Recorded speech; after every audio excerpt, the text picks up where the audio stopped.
semuanya.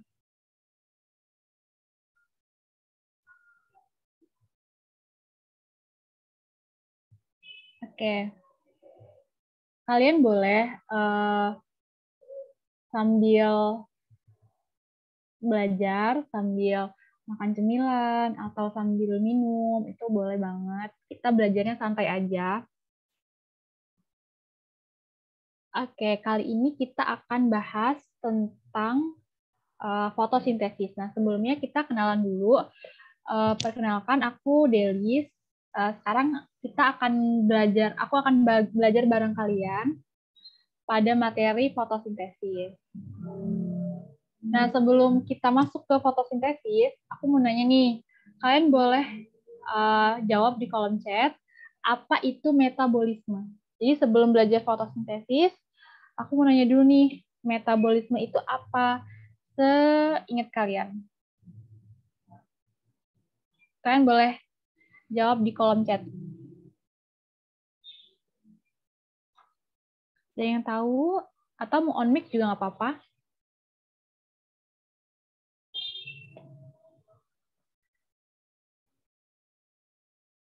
Ayo, ada yang tahu metabolisme itu apa? Proses mengubah makanan jadi energi. Ya, boleh. Itu adalah salah satu proses metabolisme, mengubah makanan jadi energi. Lebih tepatnya itu metabolisme respirasi. Jadi metabolisme ini adalah sebuah reaksi kimia yang bertujuan mempertahankan kehidupan organisme, kehidupan kita nih, manusia, kemudian kehidupan hewan, dan juga kehidupan tumbuhan, serta makhluk lain, seperti makhluk uniseluler ya, mempertahankan kehidupan organisme tersebut agar dapat melakukan kehidupan, agar dapat menjalankan sebuah kehidupan. Nah, jadi metabolisme bisa kita tulis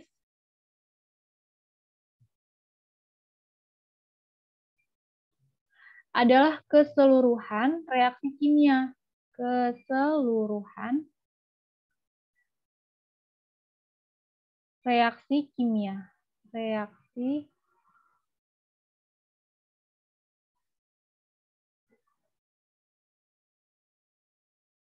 Reaksi kimia yang terjadi dalam organisme.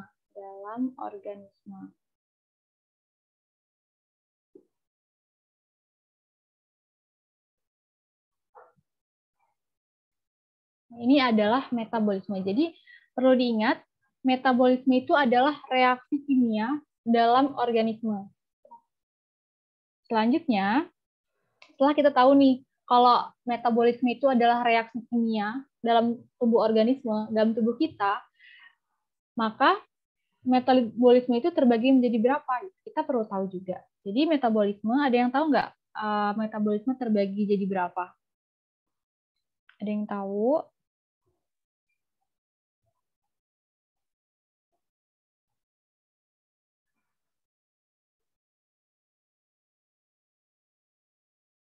Ya, metabolisme terbagi jadi dua, benar. Yaitu anabolisme dan satu lagi katabolisme.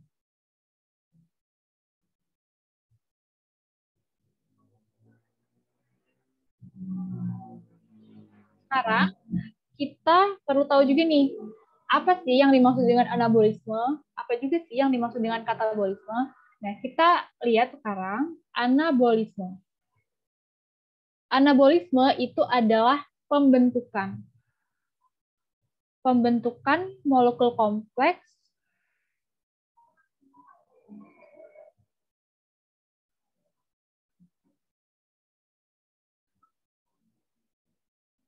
dari molekul sederhana. Itu adalah anabolisme.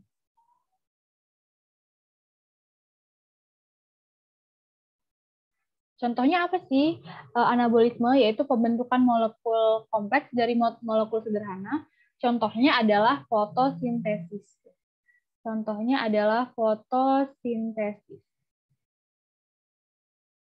Terus apa sih kok bisa fotosintesis itu adalah anabolisme gitu? Melakukan pembentukan molekul kompleks dari molekul sederhana. Kita sekarang lihat. molekul sederhana dari fotosintesis itu adalah dalam fotosintesis adalah CO2 dan H2O. Ini hanya tersusun dari dua unsur ya, karbon dan oksigen, kemudian hidrogen dan oksigen, CO2 dan H2O. Kemudian dari molekul sederhana ini, dia membentuk molekul kompleks. Molekul kompleks itu adalah contohnya C6H12O6 atau yang sering kita tahu sebagai karbohidrat. Jadi fotosintesis itu masuk ke anabolisme karena pada fotosintesis terjadi pembentukan molekul kompleks yaitu C6H12O6 dari molekul sederhana yaitu karbon dioksida dan juga air atau H2O. Oke. Sekarang lanjut ke katabolisme. Katabolisme ini adalah kebalikannya dari anabolisme. Katabolisme ini adalah penguraian molekul kompleks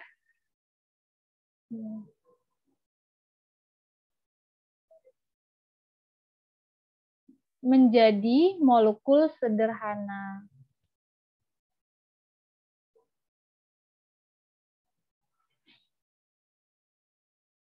Contohnya apa?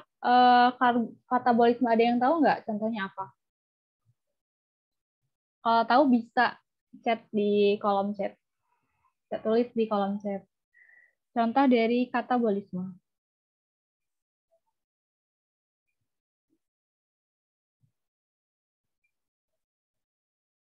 Ada yang tahu? Contohnya apa? Ya, contoh dari katabolisme adalah respirasi. Yang tadi dijawab oleh Jihan, proses mengubah makanan jadi energi. Nah, makanannya itu dalam bentuk apa sih? Makanannya dalam bentuk karbohidrat nih contohnya. C6H12O6 itu molekul kompleks. Diubah jadi molekul sederhana, CO2 dan H2O. Kemudian ada energi yang dihasilkan, ATP. Nah, energi dalam bentuk ATP ini adalah contoh dari katabolisme, yaitu respirasi. Sampai sini ada pertanyaan nggak? Kalau ada pertanyaan, kalian bisa langsung aja ya chat di kolom chat. Kalau udah paham, kalian boleh klik boleh balas oke di kolom chat. Boleh komen oke gitu. Kalau udah paham. Oke. Oke, kita lanjut ya berarti. Selanjutnya, tadi kan kita udah bahas nih kalau metabolisme itu ada dua jenis, ada anabolisme dan katabolisme. Anabolisme contohnya adalah fotosintesis. Nah, sekarang kita akan bahas secara keseluruhan mengenai pengertian fotosintesis, kemudian reaksi pada fotosintesis, kemudian bahan dan komponen penyusun dari fotosintesis, serta prosesnya, proses fotosintesis, yaitu reaksi terang dan reaksi gelap. Yang pertama nih, sebelum kita masuk ke pembahasan fotosintesis, kita perlu paham dulu bahwa ada mengenai energi. Jadi di fisika itu kan ada hukum yang namanya termodinamika. Hukum termodinamika. Nah, ini berlaku dalam fotosintesis gitu. Kenapa? Karena hukum termodinamika yang pertama itu bilang energi itu bisa ditransfer dan bisa diubah, bisa ditransformasi, tapi tidak bisa diciptakan atau dihancurkan. Contohnya adalah ini nih, cahaya matahari itu ada energinya gitu, foton. Jadi energi cahaya dari matahari itu ditransformasi, diubah oleh tanaman menjadi energi kimia di tanaman. Kemudian dari tanaman ini juga ditransformasi lagi oleh misalkan termit itu adalah rayap gitu. Diubah, ditransformasi lagi energinya, terus transformasi lagi, diubah lagi gitu. Sehingga dia jadi energi cahaya oleh bioluminescence. Itu adalah hukum dari termodinamika yang pertama. Energi itu bisa ditransfer, bisa ditransformasi, tetapi tidak bisa diciptakan atau dimusnahkan. Nah, selanjutnya hukum yang kedua, hukum termodinamika yang kedua, di mana energi yang ditransfer atau diubah itu meningkatkan entropi semesta. Contohnya apa? Jadi nih, tanaman itu menggunakan cahaya matahari kan tadi, energi cahaya, untuk membuat molekul organik, kayak karbohidrat. Kemudian dari proses tersebut, tanaman itu mengeluarkan panas ke udara gitu, keluar. Nah, panas ini itu adalah entropi. Begitu juga dengan manusia, begitu juga dengan hewan yang lain. Itu adalah hukum termodinamika yang kedua. Jadi yang perlu diingat, energi itu bisa ditransfer dan bisa diubah, tetapi tidak bisa diciptakan atau dihancurkan. Dan energi dalam proses metabolisme, dalam proses pengubahan tadi, transfer dan transformasi pada kegiatan metabolisme di manusia, di hewan, pokoknya di makhluk hidup, itu dia mengeluarkan panas keluar ke alam. Okay. Nah, selanjutnya kita udah mulai masuk ke pengertian fotosintesis. Jadi kita bisa kita bisa tahu kalau misalkan fotosintesis ini sangat penting gitu bagi kita, bagi bumi, bagi dunia ini itu sangat penting. Karena kalau misalkan nggak ada fotosintesis, itu kita nggak memiliki kehidupan gitu di bumi. Karena fotosintesis ini dia mengeluarkan atau menghasilkan oksigen gitu yang kita gunakan ya untuk hidup. Yang manusia gunakan, kemudian yang tumbuhan itu juga gunakan, dan juga yang hewan-hewan gunakan. Nah, itu adalah dari fotosintesis. Nah, oleh karena itu kita sekarang belajar tentang fotosintesis. Jadi seperti yang kita lihat nih di gambar, di mana ada energi cahaya. Energi cahaya ini diterima oleh tumbuhan ya. Jadi tumbuhan itu kan ada sel. Di dalam sel tumbuhan itu ada yang namanya kloroplas. Kloroplas ini nanti akan menerima energi cahaya, kemudian mengubah energi cahaya tersebut karena adanya karbon dioksida dan juga air. Karbon dioksida dari udara di luar, air dapat dari akar, H2O ini dapat dari akar ya. Kalau misalnya kita nyiram tanaman, terus akar kan nyerap air, kemudian diangkut ke daun. Nah, karena adanya karbon dioksida dari udara yang masuk ke daun lewat stomata, kemudian air dari akar juga diangkut ke daun. Nah, udah ada nih CO2 dan H2O. Kemudian ada cahaya matahari atau cahaya yang masuk ke dalam sel tumbuhan yang namanya kloroplas, organel selnya, akan terjadi peristiwa fotosintesis di bagian kloroplas itu. Peristiwa tersebut membuat tumbuhan menggunakan karbon dioksida dan air diubah menjadi apa? Menjadi molekul organik dan juga oksigen. Molekul organik tersebut adalah karbohidrat. Kemudian molekul organik tersebut dan juga oksigen itu digunakan oleh makhluk hidup lain. Contohnya adalah manusia, kemudian hewan. Untuk melakukan apa? Melakukan respirasi tadi. Kita bernapas nih, menghirup oksigen dari tanam yang dikeluarkan oleh tanaman. Kita hirup, kemudian dalam sel tubuh kita, manusia dan hewan, itu terjadi respirasi. Di mana? Di bagian mitokondria. Ini di mitokondria. Di organel selnya namanya mitokondria. Kita hirup oksigen tersebut, terus terjadi proses respirasi di mitokondria, menghasilkan yang namanya energi. Nah, kemudian dari energi tersebut, kita beraktivitas nih. Manusia beraktivitas, hewan-hewan beraktivitas, nah itu mengeluarkan panas. Kemudian hasil dari respirasi itu adalah karbon dioksida. Nah, karbon dioksida ini nanti manusia dan hewan itu hembuskan gitu ya lewat pernapasan. Nah, nanti karbon dioksida ini digunakan lagi oleh tumbuhan. Jadi siklusnya kayak gitu untuk melakukan fotosintesis. Jadi fotosintesis ini adalah proses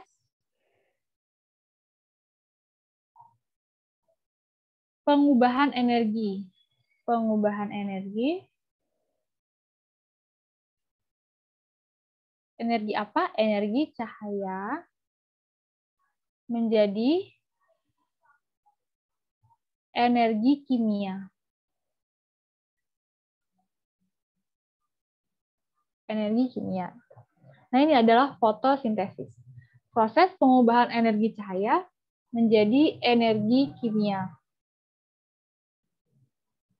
Reaksinya gimana? Reaksinya adalah ini ya, bentar. Warna.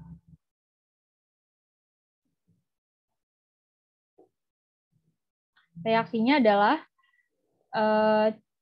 CO2 plus H2O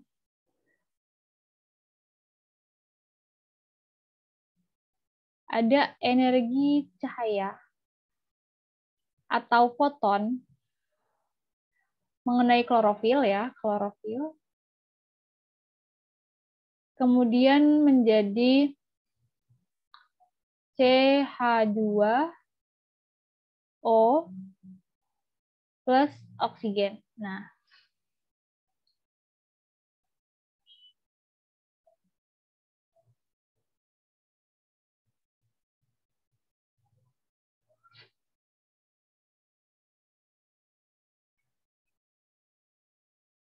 oke, nah dari karbon dioksida, kemudian ditambah air, kemudian ini digunakan oleh tumbuhan, udah tersedia, kemudian ada energi cahaya matahari datang, masuk, diterima oleh klorofil di kloroplas, kemudian diubahlah karbon dioksida dan air tersebut menjadi bentuk molekul organik, yaitu CH2O. CH2O. Kemudian menghasilkan oksigen. Nah, N ini maksudnya aja kalau misalkan mau C6H12O, berarti kan CH2O N-nya adalah 6. Jadi C6H12O6. Itu berarti adalah karbohidrat. Nah, untuk konsep ini udah paham semua. Kalau udah paham bisa ketik oke di kolom chat. Kalau ada pertanyaan boleh ditanyakan di kolom chat juga. Oke.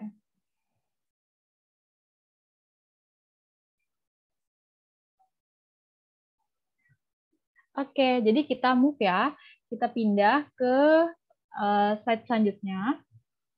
Jadi fotosintesis itu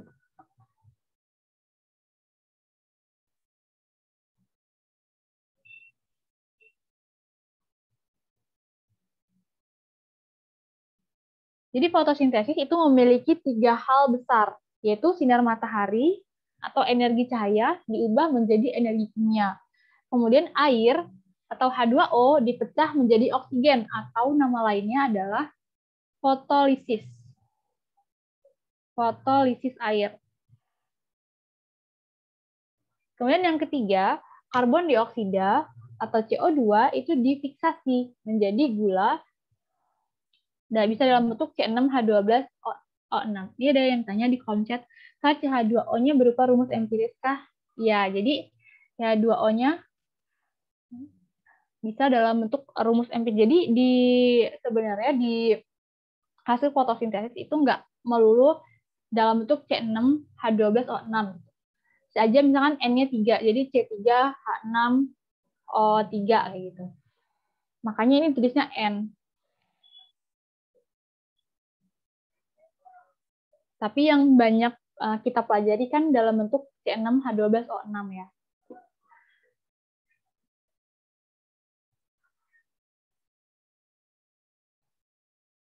Oke, sama-sama. Kita lanjut ya. Jadi ada 3 hal besar yang perlu diingat. Ada sinar matahari atau energi cahaya yang diubah jadi energi kimia. Kemudian air dipecah menjadi oksigen atau O2 dalam proses fotolisis air. Kemudian karbon dioksida difiksasi menjadi gula Gulanya bisa dalam bentuk C6H12O6. Nah, selanjutnya nih, karena nanti di dalam proses fotosintesis itu akan terjadi pelibatan enzim, maka kita perlu tahu enzim itu jalur metabolisme itu kayak gimana.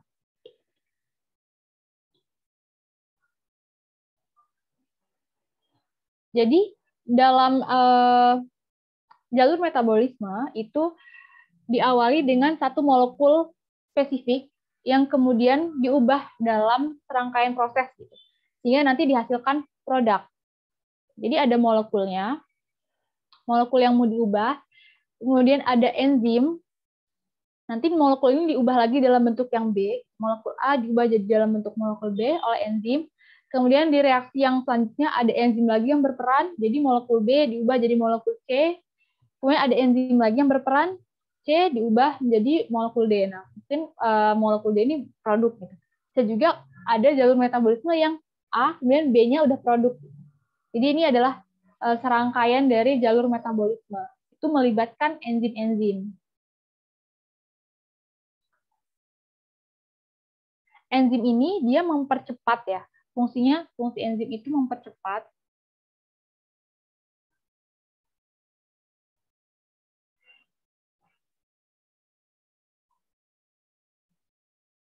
reaksi metabolik.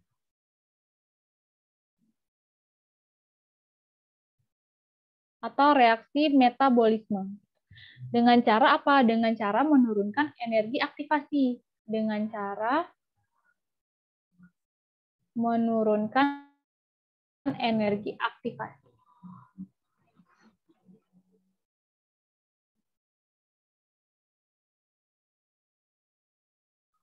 Nah, energi aktivasi itu apa? Jadi dalam metabolisme itu diperlukan yang namanya energi untuk melakukan suatu rangkaian metabolisme. Nah, dengan adanya enzim ini, maka energi yang harusnya besar dibutuhkannya dalam suatu proses, dalam suatu reaksi, dengan adanya enzim, maka energi tersebut menjadi lebih sedikit gitu. Karena energinya sedikit, maka reaksinya itu bisa dipercepat oleh enzim. Oke. Nah, selanjutnya ada pertanyaan nih. Apakah hanya tumbuhan atau plantae saja yang dapat melakukan fotosintesis? Jawab di kolom chat. Apakah hanya tumbuhan atau plantae saja yang dapat melakukan fotosintesis?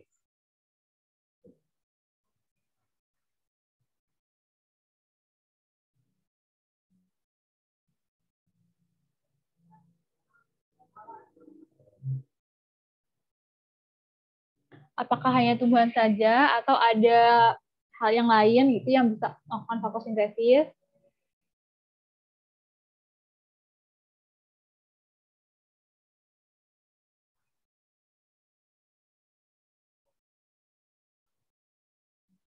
Ayo. Yang punya klorofil. Iya, yang jelas yang bisa melakukan fotosintesis adalah yang punya klorofil. Kemudian ada yang jawab, alga bisa nggak Kak? Alga, ya alga yang punya klorofil dia bisa melakukan fotosintesis. Ini kita lihat nih di gambar ini. Jadi kan makhluk hidup itu ada dua kan. Ada berdasarkan kemampuannya menghasilkan makanan, ada yang autotrof dan ada yang heterotrof. Autotrof itu dia mampu menghasilkan makanan sendiri.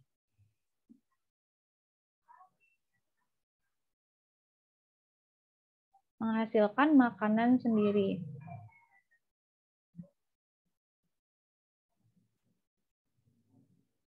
Artinya kenapa dia mampu menghasilkan makanan sendiri? Karena dia bisa melakukan fotosintesis. Sedangkan kalau heterotop ini tidak bisa atau tidak mampu ya. Tidak mampu menghasilkan makanan sendiri.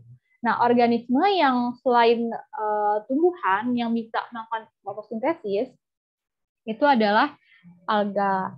Kemudian ada protista, ada bakteri yaitu bakteri cyanobacteria dan ada juga yang bakteri sulfur. Itu bisa melakukan fotosintesis gitu. Sehingga dia adalah organisme yang autotrof.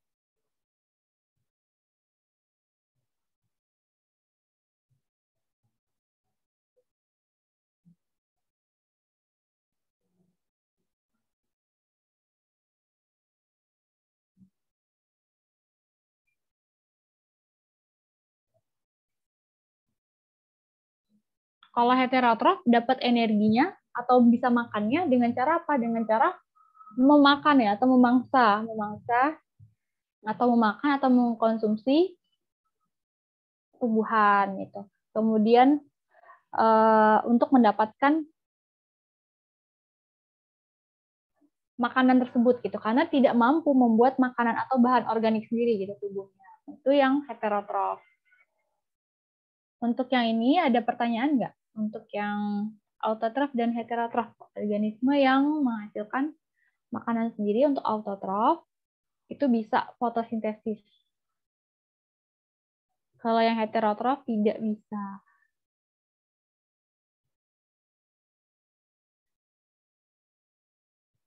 Biasanya autotrof ini disebut sebagai produsen ya, produsen. Kalau heterotrof ini biasanya konsumen. Ada pertanyaan untuk yang slide ini, kalau udah paham bisa ketik lagi oke di kolom chat. Oke, nah selanjutnya kalau udah paham tentang konsep ini, selanjutnya kita latihan dulu nih. Kita latihan dulu. Manakah dari pernyataan berikut yang merupakan perbedaan yang benar antara autotrof dan heterotrof? A. Autotrof dapat memberi makan diri mereka sendiri, dimulai dengan karbon dioksida dan nutrisi lain yang anorganik. B. Hanya heterotrof yang membutuhkan senyawa kimia dari lingkungan. C. Respirasi seluler adalah unik untuk heterotrof. D. Hanya heterotrof yang memiliki mitokondria. Jawabannya apa? A, B, C, atau D? Jawab di kolom chat ya. Jawabannya A, B, C, atau D.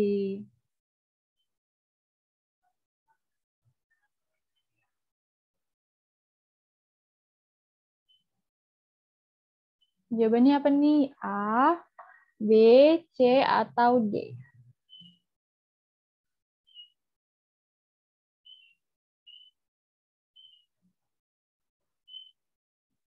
Ada yang udah tahu jawabannya apa?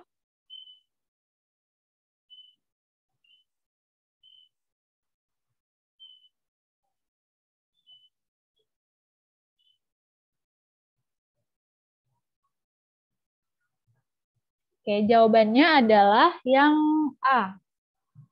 Autotrof dapat memberi makan diri mereka sendiri. Karena apa? Karena mereka bisa mengubah molekul anorganik menjadi molekul organik. Gitu. Bisa mengubah CO2 dan H2O jadi karbohidrat contohnya. Jadi jawabannya adalah yang A. Selanjutnya, nih, sebelum kita bahas fotosintesis, reaksi proses atau mekanismenya, kita perlu tahu dulu di bagian mana sih gitu fotosintesis itu terjadi. Di tumbuhan, organ fotosintesis itu di mana? Apakah di batang, di akar, atau di daun? Ya, organ fotosintesis itu ada di daun. Ada di daun, benar ya.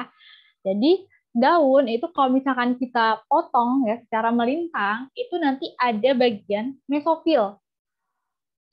Ada bagian mesofil daun. Mesofil daun ini nanti isinya ada parenkim,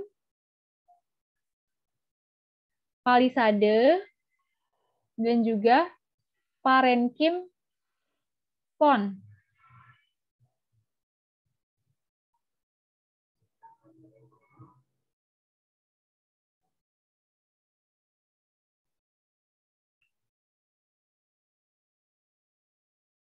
Oke, jadi parenkim palisade dan parenkim pons ini adalah tempat fotosintesis ya. Kenapa? Karena dia punya yang namanya kloroplas.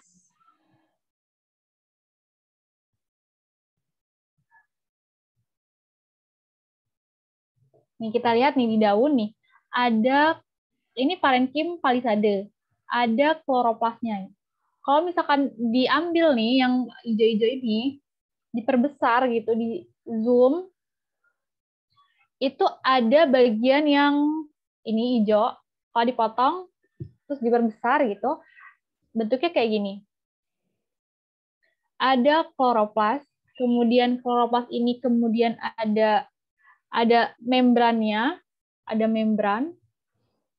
membran bagian luar, kemudian ada bagian tengahnya, ini ada intermembran, ruangan intermembran, baru kemudian di dalamnya ada lapisan lagi lebih dalam, atau inner membran, membran paling dalam.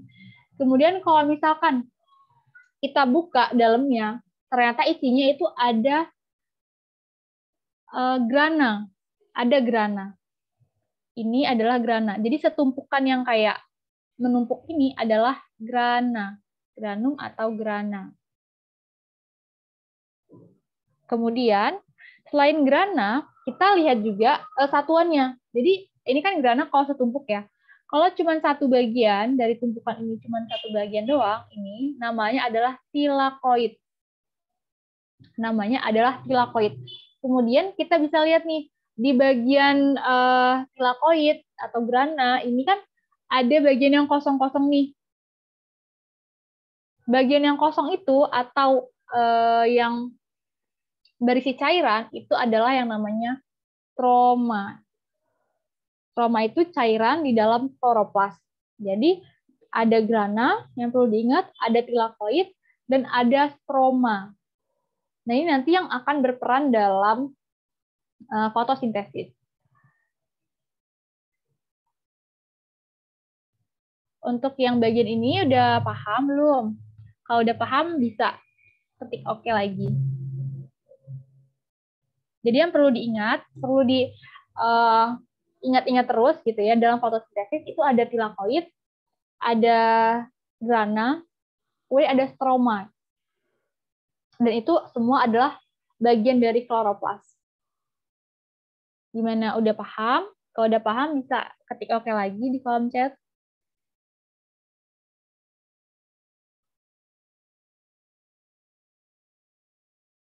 Oke. Kalau udah paham, kita bisa move, kita bisa pindah ke slide selanjutnya. Latihan dulu. Pada fotosintesis yang berlangsung di dalam kloroplas, terjadi proses-proses. Satu, penguraian air oleh energi atau cahaya matahari. Kemudian yang kedua, perubahan energi cahaya menjadi energi kimia. Yang ketiga, pengikatan karbon dioksida dari udara. Yang keempat, pengikatan oksigen dari udara. Yang benar, pernyataan berapa aja? 1 kah? 1, 2, 3, 4. Atau 2 dan 4. Atau 1, 2, dan 3. Atau 1 dan 3. Yang benar pernyataan yang mana? Nomor berapa aja? 1, 2, dan 3. Iya benar. Jadi jawabannya adalah pernyataan yang benar 1, 2, dan 3. Penguraian air tadi istilahnya adalah fotolisis. Fotolisis air. Kemudian pengubahan energi cahaya menjadi energi kimia, ini benar. Cahaya matahari diubah menjadi energi kimia, yaitu karbohidrat tadi. Kemudian yang ketiga, pengikatan karbon dioksida dari udara. Ini juga benar. Proses fiksasi karbon. Kemudian yang pernyataan keempat salah, karena ini harusnya bukan pengikatan ya, tapi dia pelepasan. Pelepasan oksigen ke udara. Nah, jadi jawabannya benar 1, 2, dan 3. Slide selanjutnya kita ada yang namanya cahaya tampak. Cahaya tampak itu adalah cahaya yang bisa dilihat gitu oleh mata kita, mata manusia. Atau kalau misalkan dalam percobaan gitu, misalnya ada kaca, terus ada air, terus kaca itu dideketin ke air, terus dipantulin cahayanya kaca tersebut gitu ya, dipantulin ke cahaya matahari kena kaca, terus ada air, kemudian kacanya itu diarahin ke dinding gitu, ke dinding atau suatu tempat yang itu nanti ada kelihatan warna Mejiku Hibinio gitu. Warna-warna pelangi. Nah, itu adalah cahaya tampak. Ada merah, Ji itu jinja, Ku itu kuning, Hi itu hijau, Mejiku Hibi itu biru, Ni itu nila, kemudian U itu ungu. Jadi itu adalah cahaya tampak. Nah, spektrumnya nih seperti ini. Dari panjang gelombang 400 nanometer hingga panjang gelombang 700 nanometer. Ini adalah spektrumnya. Nah, kemudian cahaya yang magic ini, cahaya tampak ini, ada cahaya yang itu direfleksikan gitu. Jadi cahaya matahari ini kan masuk nih ke daun, ke tumbuhan. Kemudian yang warna ini, itu yang panjang gelombangnya sekian gitu, itu direfleksikan. Nah, itu adalah warna hijau gitu. Makanya kita ngelihat daun tuh warnanya hijau karena warna hijau yang diterima oleh daun tumbuhan itu direfleksikan gitu. Sehingga kita bisa melihat kalau warna hijau itu daun tuh warnanya hijau. Karena warna hijau direfleksikan. Sedangkan warna lain itu diabsorpsi atau diserap oleh daun.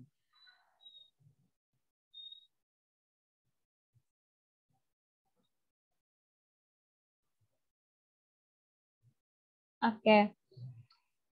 Nah, kemudian yang perlu diingat lagi konsepnya adalah konsep dari hukum Planck. Ini kalau belajar fisika, nanti ada hukum Planck di mana nanti semakin panjang gelombang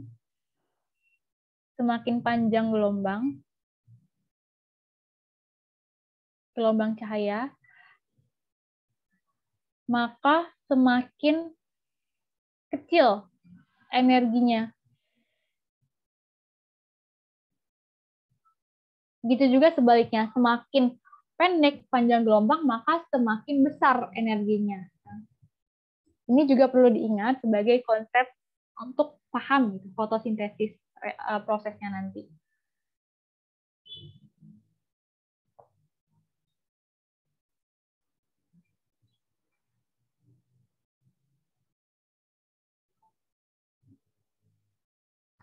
Untuk yang slide ini bisa dipahami. Terus satu lagi, biasanya kalau di soal itu ada pertanyaan tentang yang paling baik gitu untuk proses fotosintesis itu adalah cahaya merah dan cahaya biru.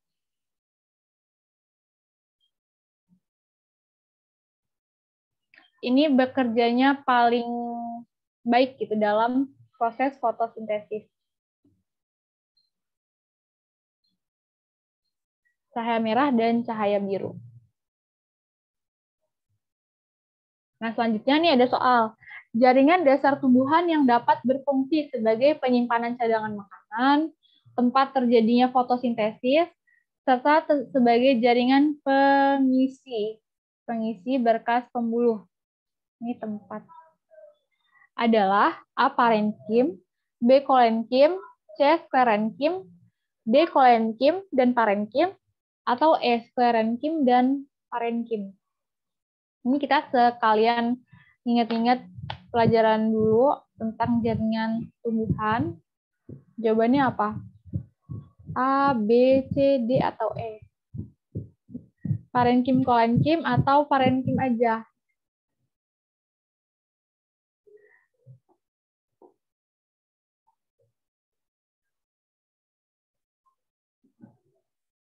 Oke, jawabannya adalah parenkim ya.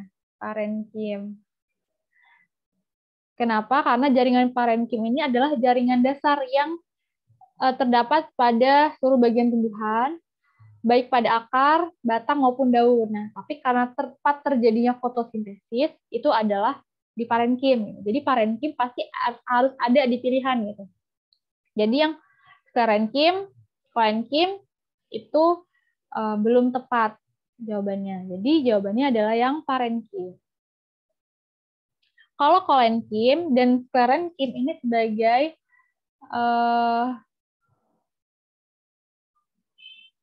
sebagai penguat atau penyokong ya biasanya. Koenkim dan sklerenkim. Kalau sklerenkim ini sel-sel tersusun atas sel-sel yang sudah mati, sel-sel mati. Ya, benar, sel-sel yang udah mati. Kalau koenkim ini masih sel-selnya masih hidup. Sel hidup. Kalau udah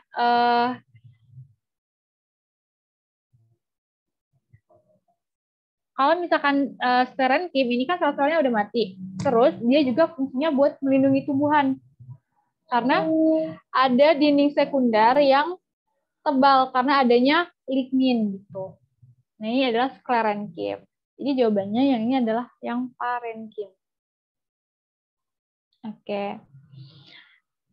Selanjutnya adalah proses fotosintesis. Nah, proses fotosintesis itu ada dua. Ada reaksi yang namanya reaksi terang, dan ada yang namanya reaksi gelap atau siklus Kelvin. Saya tulis ya, ada reaksi terang,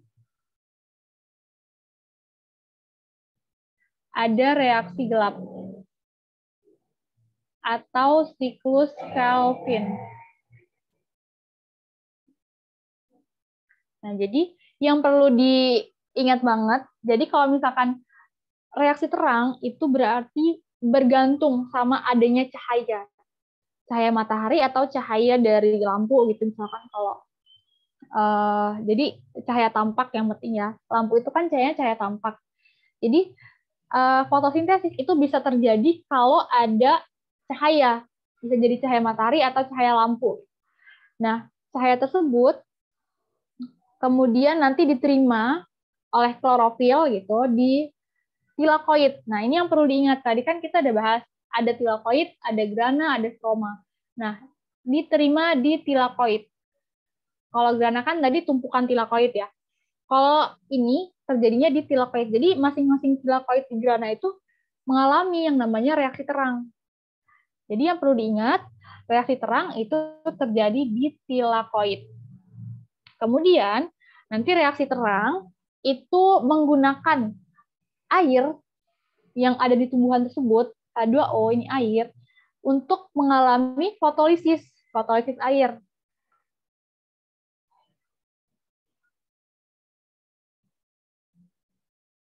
Fotolisis sehingga nanti dia menghasilkan yang namanya oksigen. Jadi perlu diingat kalau di reaksi terang itu dihasilkan oksigen. Karena adanya fotolisis air. Kemudian di reaksi terang ini juga ada hasil. Kita lihat nih ada panah keluar, yaitu ATP dan NADPH. ATP dan NADPH ini adalah energi kimia. Energi kimia, ATP dan NADPH. Untuk apa? Untuk digunakan dalam apa? Dalam reaksi gelap. Jadi ATP ini nanti dikirim kemana? Ke stroma nih, ada bacaannya. Stroma. Jadi reaksi gelap itu terjadi di stroma. Kalau reaksi terang terjadinya di tilakoid. Kalau reaksi gelap terjadinya di stroma. Jadi nanti ATP dan NADPH itu ditransfer, dikeluarin dari tilakoid ke stroma buat terjadi proses yang namanya reaksi gelap atau siklus Kelvin. Nah, siklus Kelvin ini ada peristiwa fiksasi, yaitu penambatan karbon dioksida. Karbon dioksida yang ada di udara itu kan masuk nih lewat stomata, masuk ke daun, ke kloroplas. Nanti CO2 yang masuk tadi ke kloroplas itu nanti akan difiksasi atau diikat gitu oleh ada nanti peristiwa prosesnya dijelasin. Jadi karbon dioksida difiksasi, masuk ke siklus Kelvin. Setelah masuk nanti Dengan adanya karbon dioksida ini, maka ada pembentukan CH2O, pembentukan gula.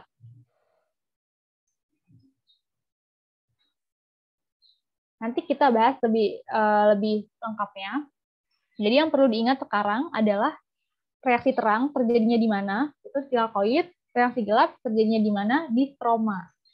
Peristiwa apa aja yang ada di reaksi terang? Ada fotolisis air. H2O jadi oksigen. Terus menghasilkan apa? Menghasilkan ATP dan NADPH. Perlu diingat, ATP dan NADPH ini akan digunakan oleh reaksi gelap. Akan digunakan oleh reaksi gelap. Untuk apa? Untuk proses yang nanti yang ada fiksasi karbon dioksida dan hingga akhirnya menghasilkan gula. Jadi yang menghasilkan gula itu ada di siklus Kelvin. Nah, siklus Kelvin ini dia tidak membutuhkan cahaya matahari untuk prosesnya. Tetapi dia butuh apa? Butuh ATP dan juga butuh NADPH yang dihasilkan dari reaksi terang. Nah, sampai sini udah paham belum secara garis besar reaksi fotosintesis? Yaitu reaksi terang dan reaksi gelap. Kalau udah paham, bisa ketik oke di kolom chat kayak tadi, atau kalau misalkan belum jelas, bisa ditanya di kolom chat.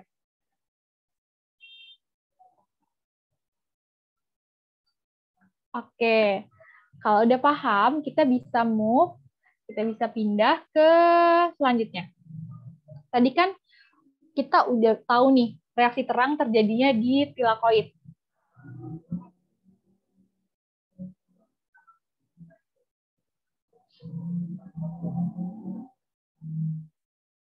Terjadi di tilakoid. Reaksi terang terjadi di tilakoid. Di reaksi terang, ada beberapa tahap. Nih, yang pertama, kita perlu tahu dulu ada apa aja sih yang berperan dalam reaksi terang. Jadi di reaksi terang, itu ada yang namanya fotosistem. Fotosistem 1, ini fotosistem 1, dan fotosistem 2. Jadi yang perlu diingat, ada fotosistem 1 dan fotosistem 2. Fotosistem 1 ini menangkap yang cahaya yang panjang gelombangnya 700 nanometer. Jadi kita sebutlah dia dengan P700 atau fotosistem 700. Nama lainnya dari fotosistem 1. Kemudian fotosistem yang kedua, itu fotosistem yang menangkap cahaya dengan panjang gelombang 680 nanometer. Berarti kita tulis P680 atau fotosistem 680. Kemudian di reaksi terang itu ada yang namanya reaksi non-siklik dan reaksi siklik. Kita tulis ya. Sini ada yang namanya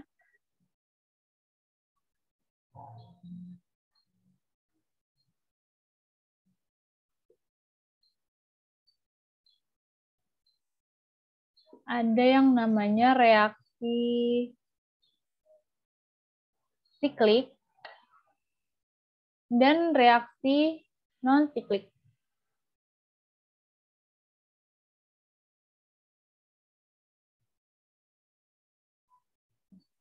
Reaksi siklik itu berarti dia reaksinya nanti berputar. Ada siklus gitu, berulang. Kalau reaksi non-siklik, dia reaksinya cuma satu arah aja gitu. Setelah selesai, udah gitu. Nggak ada perputaran. Itu reaksi non-siklik. Kemudian,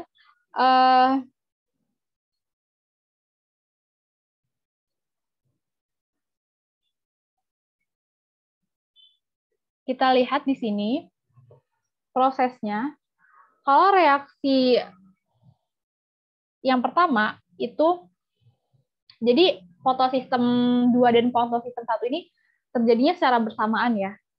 Ada cahaya matahari yang datang, energi cahaya masuk nih ke dalam fotosistem 2 yang panjang gelombangnya tadi 680. Terus ada juga cahaya matahari yang masuk ke dalam fotosistem satu yang panjang gelombangnya 700 nanometer. Nah, cahaya matahari kita bahas berurutan aja.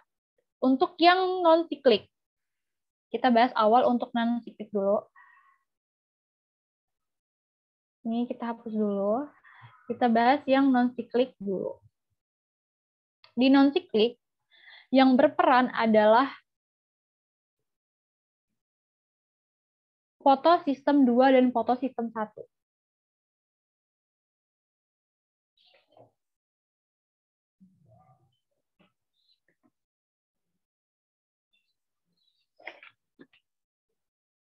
Fotosistem 1, 2, dan fotosistem 1.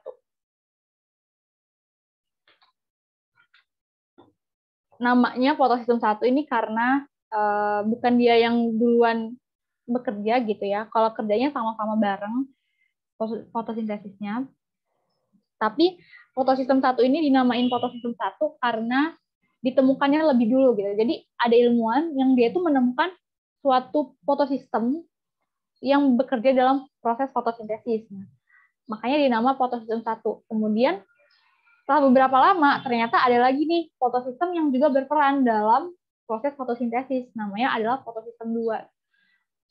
Jadi ini bukan berurutan dalam proses ininya, fotosintesisnya, tapi duluan ditemukannya gitu.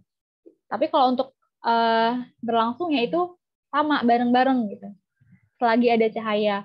Nah, untuk yang reaksi non-siklik itu yang dilibatkan adalah fotosistem 2 dan fotosistem 1. Jadi, ketika ada cahaya nih, cahaya datang,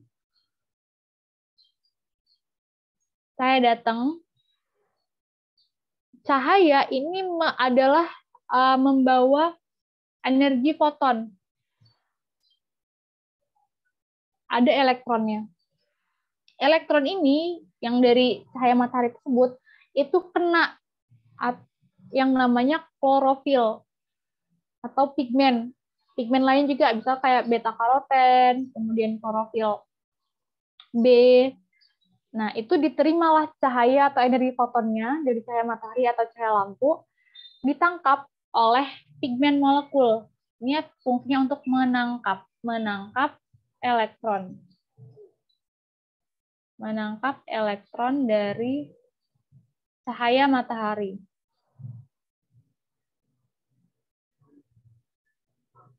Atau dari cahaya. Kemudian setelah ditangkap, ini nanti di dalam fotosistem 2 ini terjadi tumbukan gitu, tabrakan. Si klorofilnya saling bertabrakan, jadi elektronnya bisa lompat nih dari klorofil 1 ke klorofil yang lain gitu. Sampai nanti dia masuk ke mana? Ke sini. Namanya adalah pasangan molekul klorofil A. Jadi ini adalah klorofil A. Klorofilnya ada 2, maka disebut dengan pasangan klorofil A. Nah, elektron ini kemudian mengalami eksitasi atau ini pengubahan tingkat. Mengalami eksitasi. Eksitasi itu gini, kalian udah belajar kimia kan ya? Di kimia kan ada suatu lintasan, ini elektron, gambarnya gini. Kemudian ini ada lintasan lagi. Nah, elektron yang di sini itu bisa pindah ke yang di sini. Bisa pindah juga ke yang di sini. Itu namanya eksitasi gitu. Sama dengan yang terjadi di peristiwa ini. Di mana nanti elektron mengalami eksitasi ke tingkat yang lebih tinggi gitu, yaitu kemana? Ke akseptor primer elektron. Ke akseptor primer elektron. Atau penerima elektron primer. Ini adalah penerima elektron primer. Elektron dari yang di sini, di klorofil A, itu dieksitasi, pindah ke penerima elektron primer. Udah tuh, udah pindah elektronnya. Kemudian elektron yang pindah tadi, ini kan klorofilnya kurang nih elektron. Diganti dengan cara apa? Dengan cara fotolisis air. H2O ini fotolisis air, mengalami fotolisis air. H2O dipecah. Jadi apa? 2 H plus ditambah dengan setengah oksigen. Nah, pemecahan H2O ini dia mengeluarkan 2 elektron. Kan H plus. Berarti kan pasangannya adalah dia untuk jadi H2O, dia butuh 2 elektron kan. Nah, karena dia lepas atau pecah, maka elektron kan negatif. 2 elektron negatif itu nanti masuk ke dalam ini klorofil A ini. Kemudian elektron yang tadi diterima di penerima elektron primer itu nanti lewat ke plastoquinon, ini namanya plastoquinon, Peki plastoquinon, kemudian masuk lagi kemana? Ke sitokrom kompleks. Ke sitokrom kompleks, kemudian ditransfer lagi ke plastosianin. Habis dari sini dia masuk kemana? Ke klorofil A ini yang ada di fotosistem 1. Setelah itu, ini juga ada cahaya, ada elektron yang masuk. Kemudian di sini ada kumpulan elektron. Elektron ini mengalami eksitasi lagi gitu ke penerima elektron primer. Dari elektron primer ini ditransfer lagi ke atas, kemudian masuk ke ferrodoksin. Dari ferrodoksin ini ditransfer kemana? Ke NAD+ reduktase enzim ya, di mana nanti NADP+ itu karena ada elektron, maka dia bisa mengikat H+. Menjadi apa? Menjadi NADPH. Jadi hasilnya adalah NADPH. Hasil.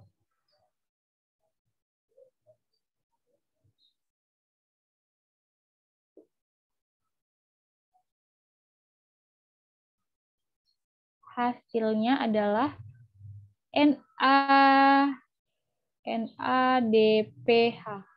Tadi ada oksigen. Nah, kemudian di sini di bagian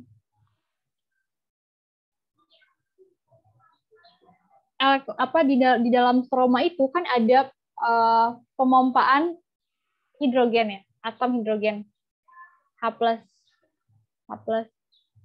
Banyak. Nah, adanya H+ ini dia menginisiasi gitu ATP sintase untuk menghasilkan ATP. Jadi di dalam reaksi non-siklik ini dihasilkan ATP. Jadi yang perlu diingat, di reaksi non-siklik ada hasil NADPH, oksigen, dan juga ATP. Itu untuk yang reaksi non-siklik. Kemudian, untuk reaksi yang siklik. Reaksi yang siklik ini cuma melibatkan reaksi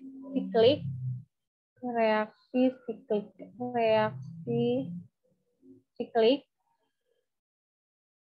ini cuma melibatkan fotosistem 1. Nanti gini. Dari fotosistem 1 akan muter ke sini dan ke sini lagi gitu. Jadi dia fotosistem 1, kemudian hasilnya karena elektronnya itu bukan dipakai untuk ke NADP+, maka dia nggak terbentuk NADPH. Jadi hasilnya adalah ATP.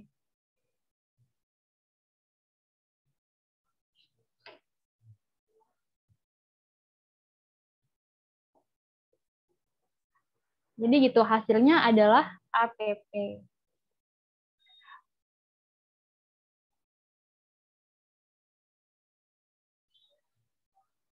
Ada pertanyaan atau sudah paham? Kalau udah paham, boleh ketik oke di kolom chat.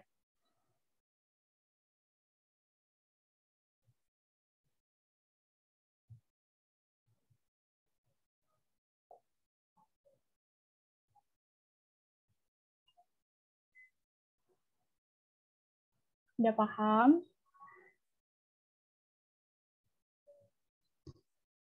Winda udah paham, Winda?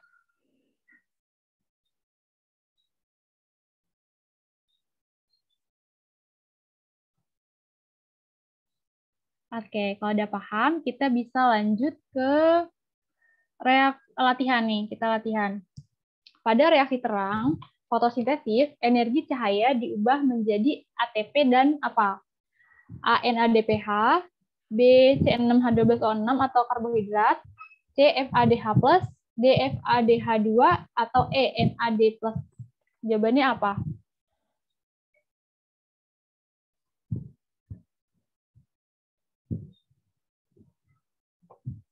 Jawabannya apa nih? Diubah di reaksi terang. Hasilnya tadi ada ATP, kemudian ada apa selain ATP?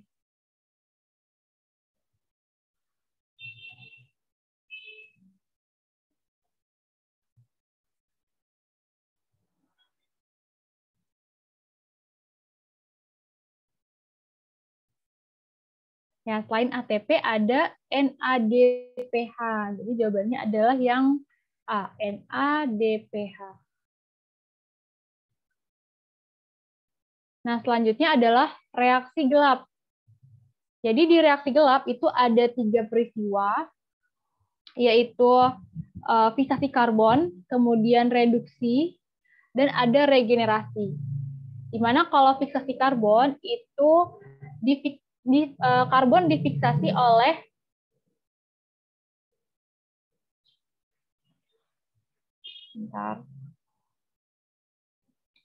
karbon difiksasi oleh yang namanya Rubisco.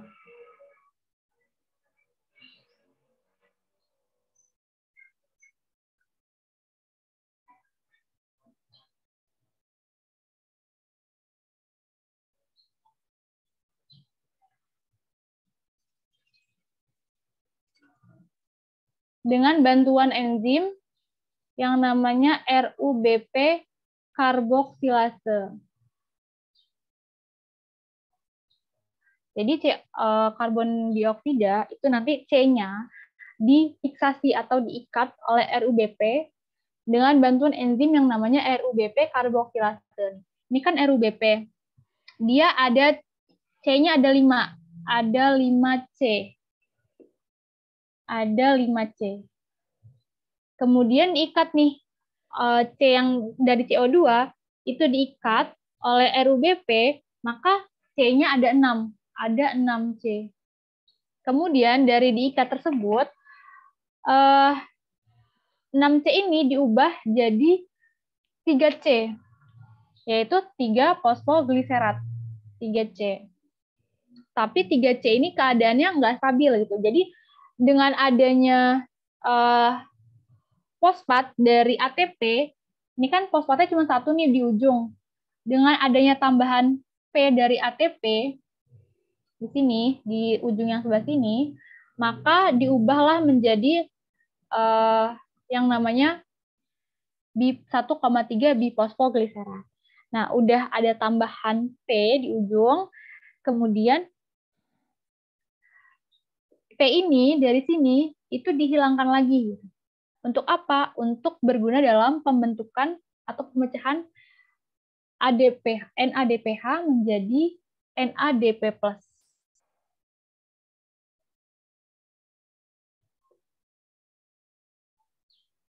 Ini udah fase reduksi ya. Reduksi.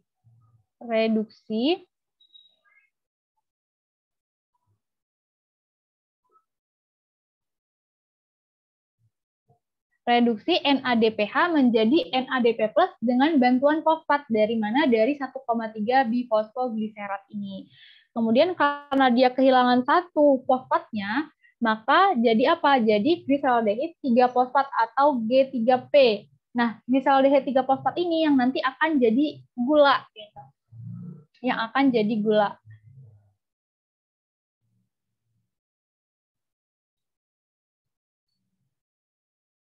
Nah, tadi kan di sini ada 3 molekul CO2 ya.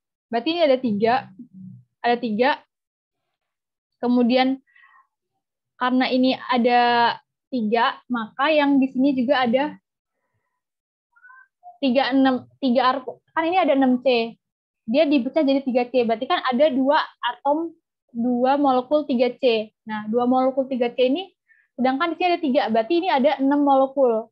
Ini juga 6 molekul. Ini 6 molekul, ini 6 molekul, dan ini juga 6 molekul. Nah, 1 molekul itu dikeluarkan dari reaksi untuk membentuk gula. Sedangkan yang 5 molekul yang lain itu regenerasi. Mengalami apa? Mengalami yang namanya regenerasi dari yang 3 ininya, karbonnya, 3C, ini jadi 5C lagi. Diubah jadi RUBP lagi. Dengan cara apa? Dengan cara memecahkan ATP menjadi ADP. Tadinya ATP itu 3 fosfatnya, dipecah jadi 2 fosfatnya. Jadi dia melepas 1 fosfat. Nah, 1 fosfatnya diterima oleh yang namanya RUBP atau ribosa bifosfat. Nah, itu untuk yang reaksi gelap. Nah, fotosintesis reaksinya udah ini aja, reaksi terang dan reaksi gelap. Reaksi gelap ini terjadi di stroma, yang perlu diingat. Jadi hasilnya adalah gula. Hasilnya adalah gula. Hasilnya adalah gula atau glukosa atau karbohidrat. Ini untuk reaksi gelap. Untuk reaksi gelap, apakah udah paham?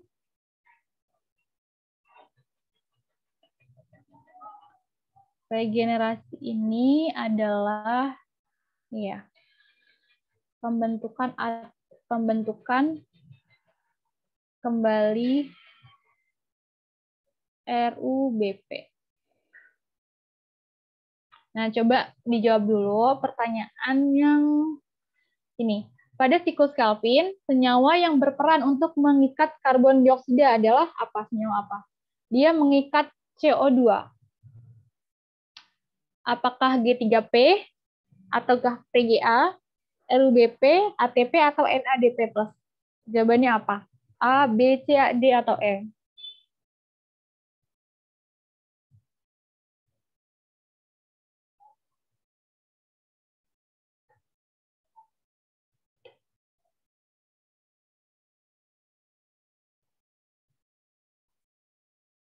Ya. Jadi jawabannya adalah RUBP, diikat oleh RUBP. Ini ada soal lagi, satu soal lagi kita selesai ya. Reaksi terang memasok bahan untuk melakukan siklus Kelvin atau reaksi gelap dengan apa? Dengan A, energi cahaya, B, karbon dioksida dan ATP, C, H2O dan NADPH, D, ATP dan NADPH, atau E, CO2 dan H2O. Jawabannya apa? Hasil reaksi terang, ini reaksi terang.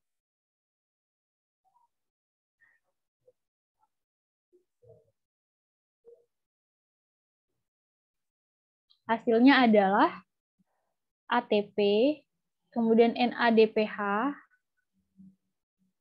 kemudian ada satu lagi, oksigen. Tapi yang dipakai untuk siklus Kelvin adalah ATP dan NADPH ini masuk ke siklus Kelvin. Jadi jawabannya adalah ATP dan NADPH. Oke.